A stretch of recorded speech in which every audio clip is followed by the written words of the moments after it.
Agora 3h08, a gente volta a repercutir os dados do mais recente Anuário Brasileiro de Segurança Pública, divulgado hoje, agora trazendo um recorte sobre a alta de feminicídios no Brasil. No último ano, todos os dias, ao menos 4 mulheres morreram vítimas de feminicídio no país.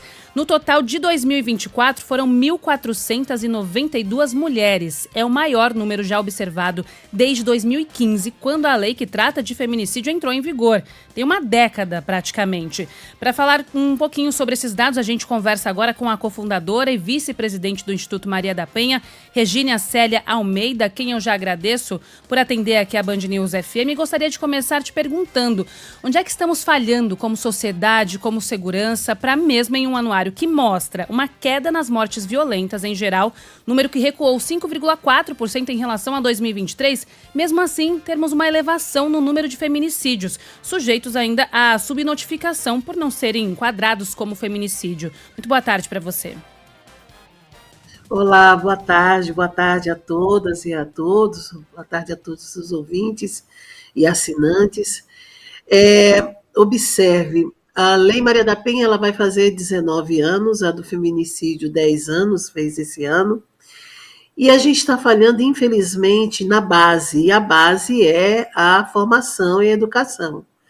Você acredita que em 5.500 municípios que existem, as escolas, nem todas as escolas, entre elas escolas públicas, fundamentalmente, não tem um trabalho de base, né, de raiz, sobre a respeito, sobre dignidade, sobre história dos direitos das mulheres. Né? Uma recomendação, inclusive, é feita pela Comissão Interamericana de Direitos Humanos, né, da Organização dos Estados Americanos, à época em que foi lançado o relatório do caso Maria da Penha versus Brasil. E consta, como uma das recomendações, um trabalho de base, né, contínua nos ambientes escolares. Bom, daí a gente pode entender também que, enquanto políticas públicas, existe uma lacuna que já existia uma dificuldade, né? Já era frágil a aplicabilidade da lei, principalmente no que se refere à segurança pública, mas com a pandemia, a gente observou que muitos dos recursos que iam para a pasta de políticas públicas para as mulheres, esses recursos, então, eles tomam uma rota, não é, apenas no segmento da saúde, entre outras. E no fim da pandemia, não houve um retorno estratégico, célere, não é, assertivo, para essa política pública. Então, o orçamento, né, que diminuiu bastante, a questão da falta de formação recomendada pela uma das diretrizes, pela 7ª, se não me engano, diretriz, não é, do artigo 8º da Lei Maria da Penha, que é a questão da formação, e também, como você aí bem sinalizou, a questão de melhor qualidade técnica para a não subnotificação das mulheres em situação de violência.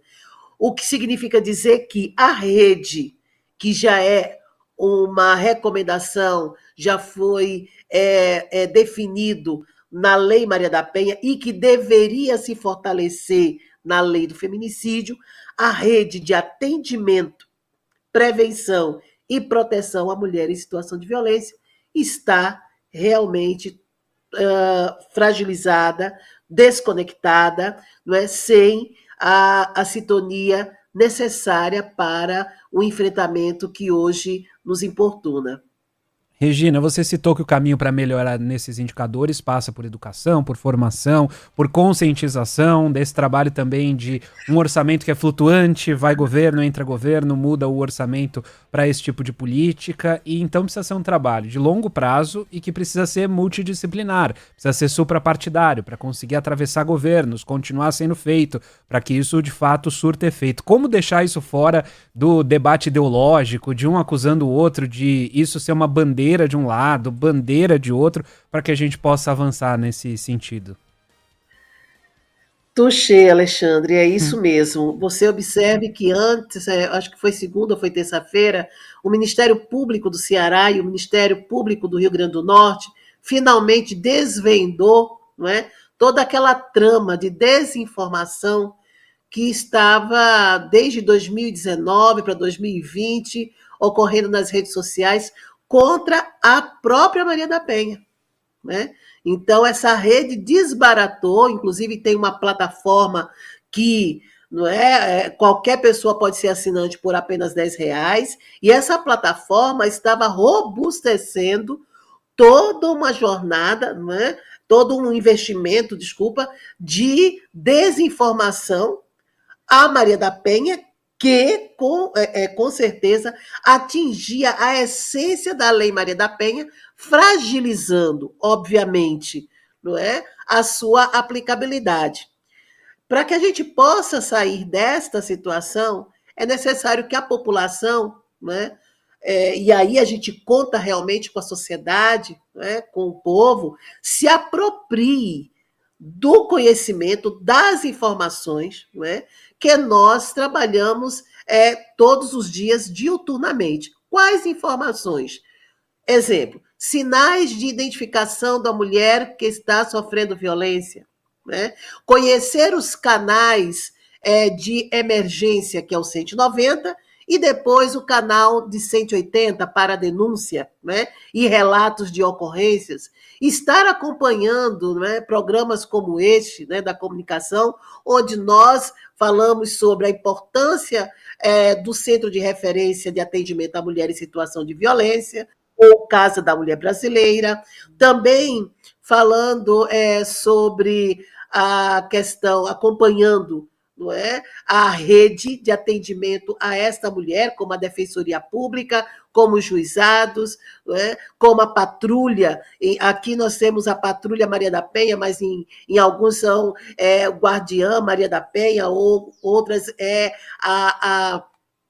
a frota, né, da Maria da Penha, né, que acompanha, as guardas Maria da Penha, que acompanham essas mulheres. Nós precisamos, né, conversar mais dentro das empresas, nos ambientes do setor público, para dizer o seguinte: quem é esta mulher que está sofrendo violência? Quem é esta mulher que está no ciclo da violência? Porque só tem duas saídas para o ciclo da violência. Se ela denuncia, o ciclo é a vida. Medida protetiva, acolhimento à mulher, não é? E acompanhamento em todo o sistema de justiça. E o outro caminho, se a gente continua silenciando, se nós somos cúmplices desse silenciamento, então, infelizmente, é o feminicídio.